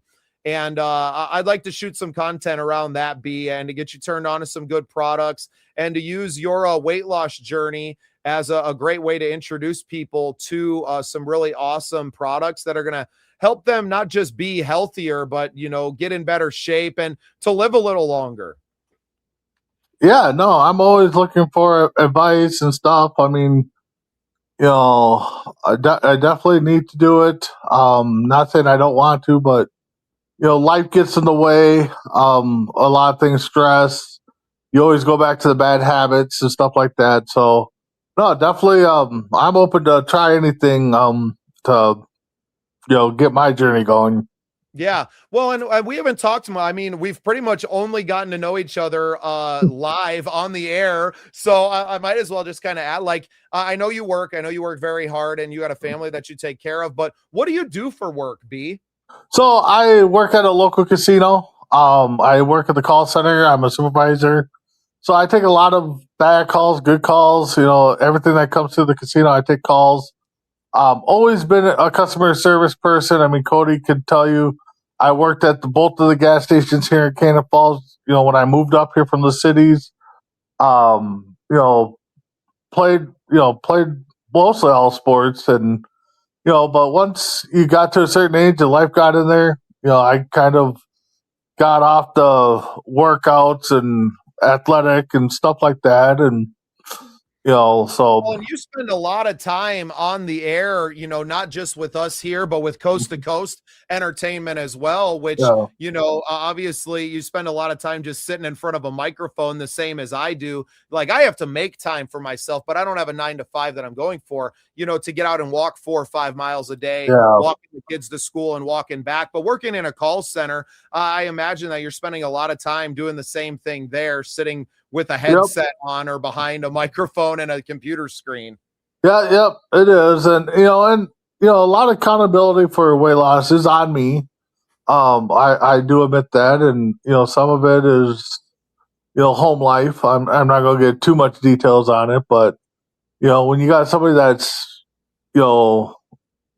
wants to push you, but they want to push it at 100 miles an hour instead of taking baby steps is, get stressful and stuff like that. So, well, it's a journey, right? And not every journey starts off at a rabbit's pace. It's a slow process. I've ramped myself up to the 4 or 5 miles a day by just going out and doing a mile, right? And then building from there and continuing to grow. And it's building habits. And like you said, that we have such a tendency as human beings to slide back to the bad habits so easily. And it's so much harder to keep the good habits and to keep them going. I would love to be a part of that and introduce you to some really great products and just some supplements that'll help you feel a little bit better and a little bit motivated and maybe being a little bit of an accountability partner in this with you too, man. Yeah. And the thing is, like I told a lot of people, when Biggest Loser was the thing, I would have jumped right away. They called me up. I wouldn't have second guessed it just to go and just get that aspect in my mind on how to work out and stuff. So that was a big thing. Now it's just easy when you're out, you're hungry or something, or, you're sitting at work. Okay, I'm going to go get something to eat. Okay, it's going to be a bag of chips or something, something that I probably shouldn't be eating. Or drinking. It's just like, okay, yeah, I can drink water all day long and put different flavors in there, but there's just certain times where a pop just sounds so good. Those are the silent cap. For me, it was beer. It was honestly getting off work and coming home and pounding, a 6-pack of Tall Boys of Miller Lite and packing on all those calories. Yeah.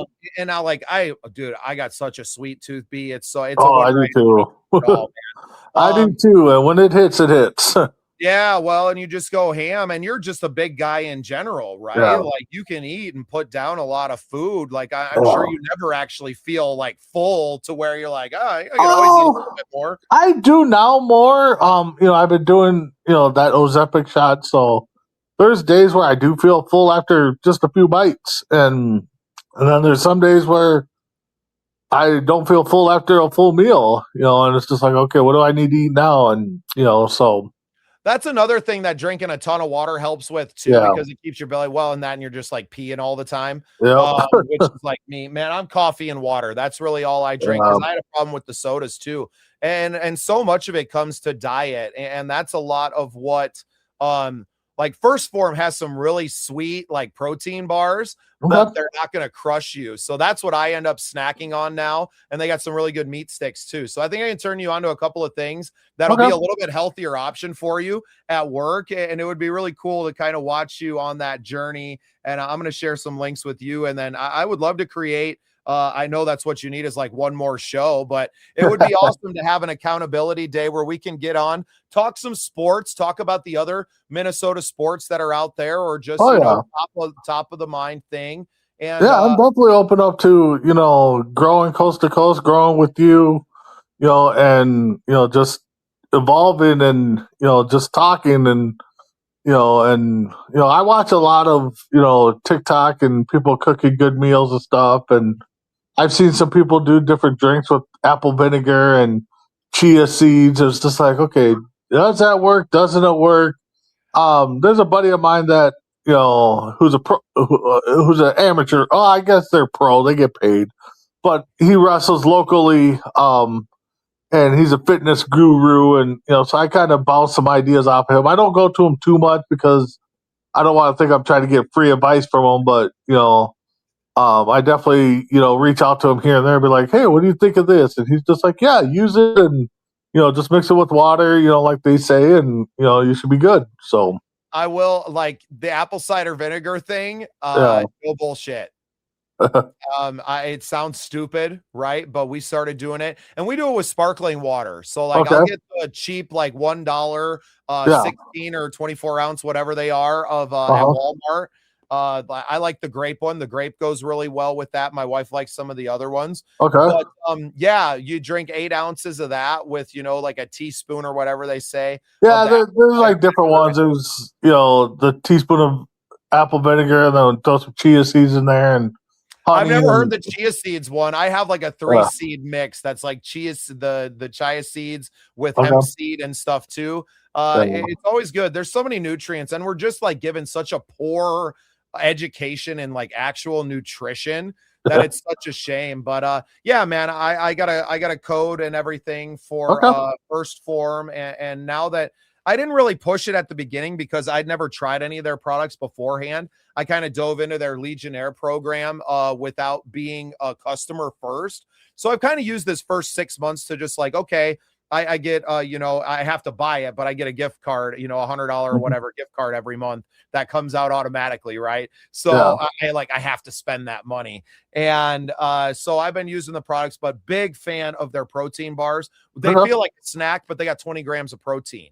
Right. So they keep you full. The beef sticks are the same way. And you get a ton of accountability with the FirstForm app too. So would love to introduce you to that stuff. I know this is turned into a sales pitch now, kind of, but I know that you were asking about, Jelly Roll's weight loss program. And obviously he's got all the money in the world now. That guy, nutritionist and all of those things. Right. But there's ways that even, regular Joes like us can be healthier and take care of ourselves so that, we got kids, man. We want to live for a long time and be around for that. And no matter when you start that journey, it's going to add years to the end of your life, getting a little healthier and losing some of that weight. And we want to call you like medium B. Yeah. I don't think I'll ever get away from the big B. I mean, that's how tall are you?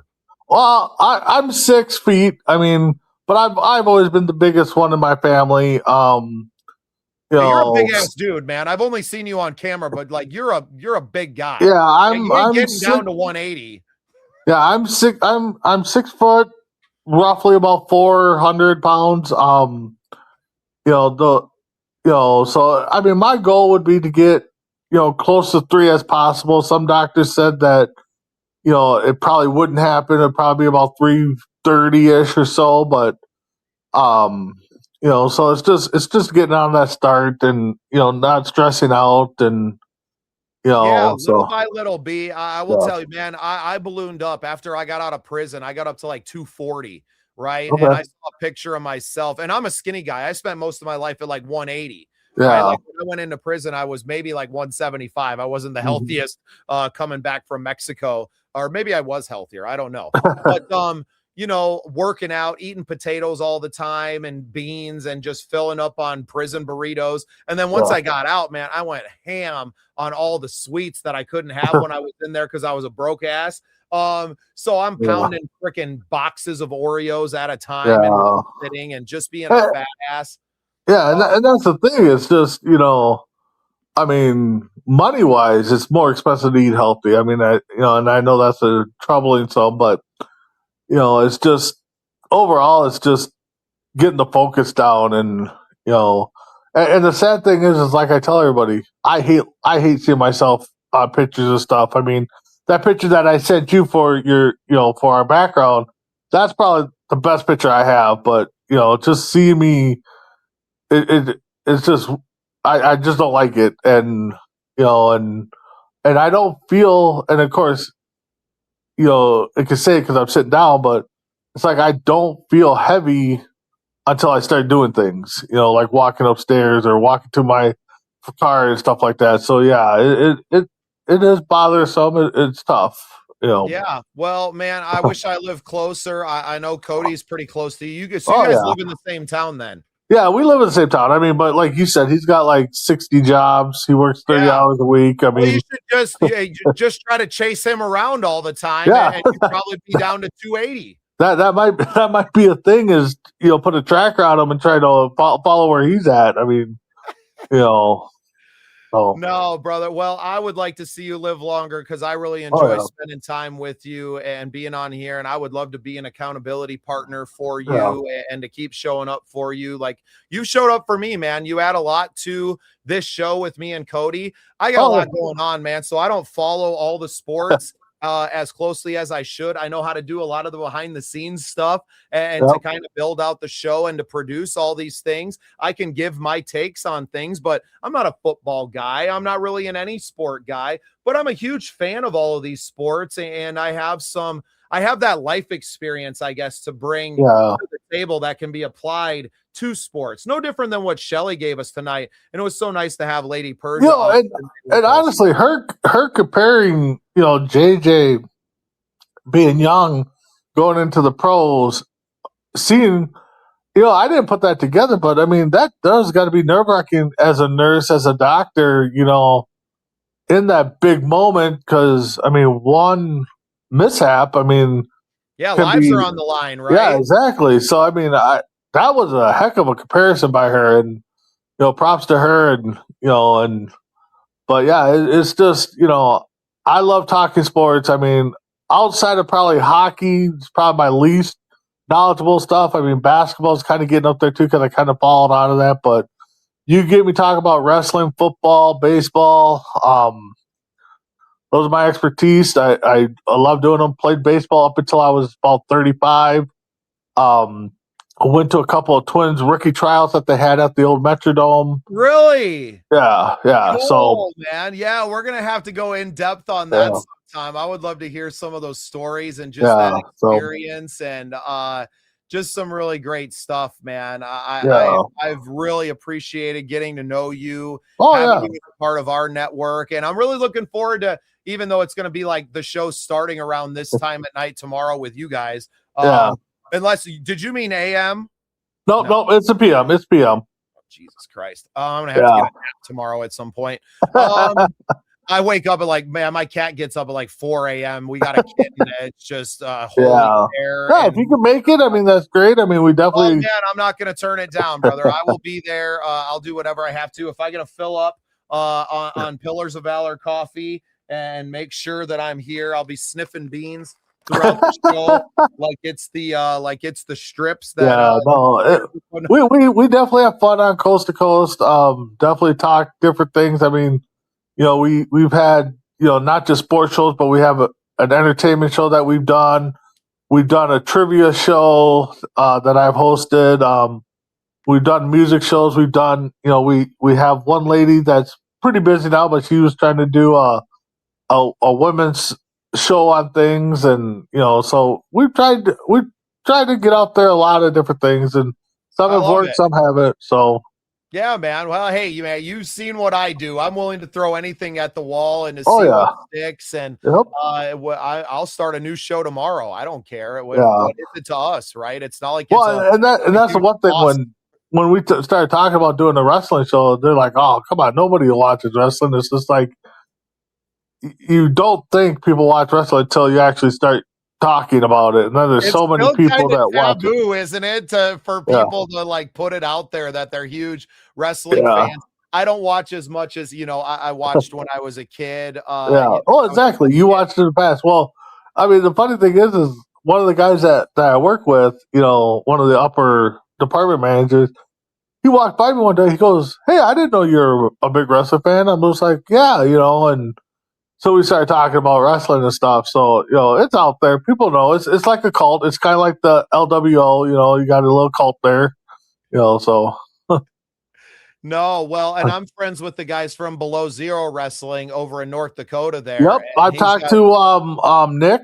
Yeah, Nick's a great guy, man. Shout out to Nick Stokey and BZW. I'm trying to get together with him and to actually broadcast their Winter Slam. Okay. So keep your eyes peeled on that. That's going to be up in Fargo and a couple 1,000-seat arena, he said. Yeah, I know. I got to get up that way. I mean, I know, my son would love to make a trip up there, but matter of fact, I saw Nick credentials and be ringside, man. I would love to have you involved with me and my team. And if you're excited about it, I just kind of want to be there. I kind of more want to be like ring announcer more than side the commentator, right?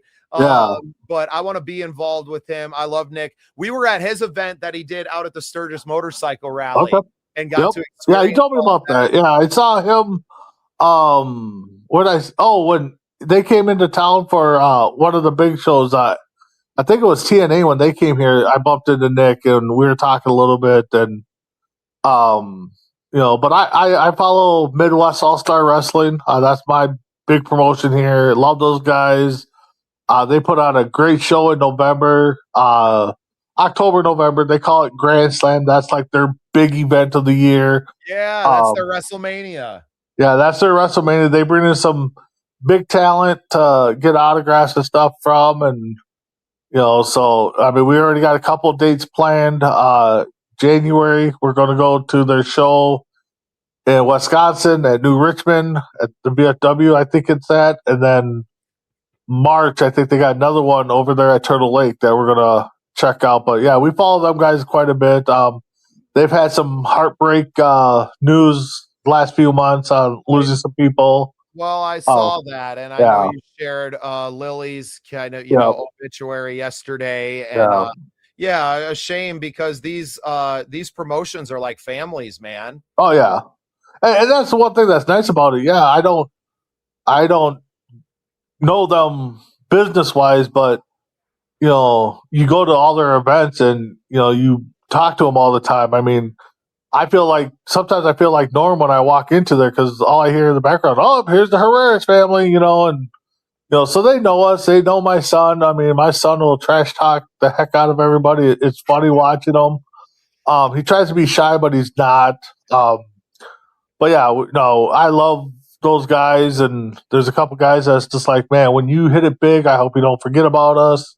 Because there's definitely some good talented here in Minnesota and for Below Zero Wrestling. Yeah, well, let's do our best to keep promoting them out there, man. I love the wrestling show. We'd love to do some crossover content between SPSN and Coast to Coast and to keep on growing.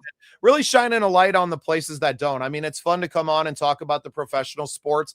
Obviously, it helps us build our fan bases because people actually care about those teams, right? Yep. It's harder to find fans, but the people who really deserve it are the ones no different than me working with independent music artists, right? Yep. Like I would love to work with Jelly Roll, but that's not my people, right? Like Yep. I would love to, but man, my people are here and I'm all about supporting and using our voice and our platform to support the people that we're in the trenches with, man. So and the thing is, you get that connection, and then hey, you never know what's going to happen. I mean, just look. Cody's a good example. Yeah, he's arena football coach now, but somebody's going to get an eye on him, or one of his players will be like, hey, this guy might be a one good. of our shows that they see him on and going, man, this guy really knows ball, and he's exactly like a good dude. And I'm looking forward to having him break down some plays for us, and it'll be awesome when we get into his season because we'll actually be able to use the tape and watch him break down plays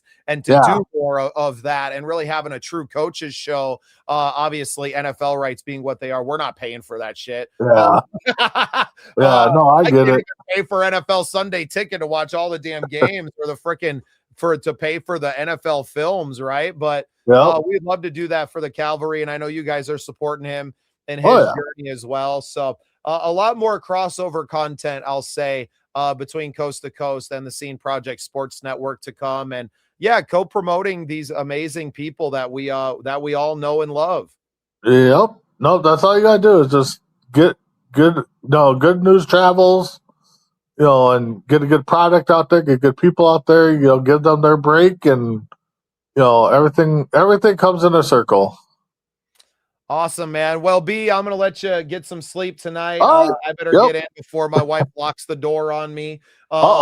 She's already told me I'm sleeping in the garage tomorrow night because I'm not starting the show till 10:30. So okay, that's all good, man. I got an all right. Yeah, we don't want to start no trouble there. So, but I'll be okay. We can't wait to have you. Definitely, it'll probably be a little bit different for you because you won't have the control of the screens and stuff. But hey, man, I don't mind a little less to do. To be perfectly honest, it gets a little overwhelming sometimes. Definitely. So, but we'll look stressed out, but sometimes it is when things aren't going right. Starting the show, my scenes weren't popping up right, and I couldn't find the video. Yeah, it takes time. It takes time. I mean, it's going to be a fun time, and definitely. Well, what we do at Coast to Coast is just us being us. Living out the dream of breaking down sports and talking whatever. So Well, and while I got you here, give me a little rundown of what we're going to do on the show tomorrow. I know we were talking bigger NFL talking points. Yeah, so I mean, we're pretty much going to just we got a Dallas Cowboy fan, we got a Bears fan, of course, me being a Vikings fan. Our Colts fan, I don't think is going to be there because he's out of town, but we'll give a little recap on their perspective of the season, what the offseason is going to bring. Of course, the Chicago Bear fan, he's probably going to brag a little bit about his team being in the playoffs for at least 1 week. Team fucking limping into the playoffs and get out of here. But then, we'll just, talk about the coaching vacancies, who could go where. And then we'll just give out our awards, who we think the MVP is going to be, who we think the Rookie of the Year is going to be, offensive player, just give our opinions because, we just, don't want to have the same repeat stuff. I mean, that's one thing where we started is we didn't want to always hear about, the New England Patriots, all the good on the LA Dodgers and all this. We wanted to bring all sports into play. So we just definitely want to just give everybody a little love and, just have fun with it. And I don't even know too many rookies out there, but freaking there's a couple. I mean, nobody really stuck out this year. Looked pretty good. Yep, and we're not gonna. There's one guy on there that we do a fantasy league in, and he always I think it was last year his first pick. He had the first overall pick, and he took the Dallas Cowboys defense, and we all laughed at him. This year he did something outrageous again in the draft, but he was in the championship game. So it's just like, oh my God, what are you doing? And so, but no, we definitely have fun. Yeah, well, I'm looking forward to hanging out with you guys tomorrow. Everybody listening and tuning in, you'll be able to see us on the Coast to Coast Entertainment Network, their Facebook and YouTube channel. So check us out over there tomorrow. Looking forward to it. Man, great time tonight. Appreciate you, B, and I will see you tomorrow night, man. All right. Yep. And we'll definitely see you tomorrow night. And, if you got to travel here in Minnesota, drive safe. The roads are, so have a good night. Awesome. Later. Have a great night, everybody.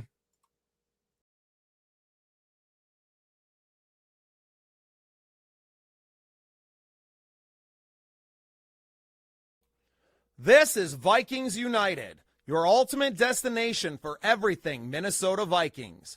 Bringing together the most passionate fans, insightful analysts, and dynamic creators from across Skull Nation. Get ready for deep dives, spirited debates, and exclusive insights from Coach Cody. We're celebrating our community, honoring our heroes, and fueling your fandom with Pillars of Valor coffee. This is more than a show. It's a movement. This is Vikings United.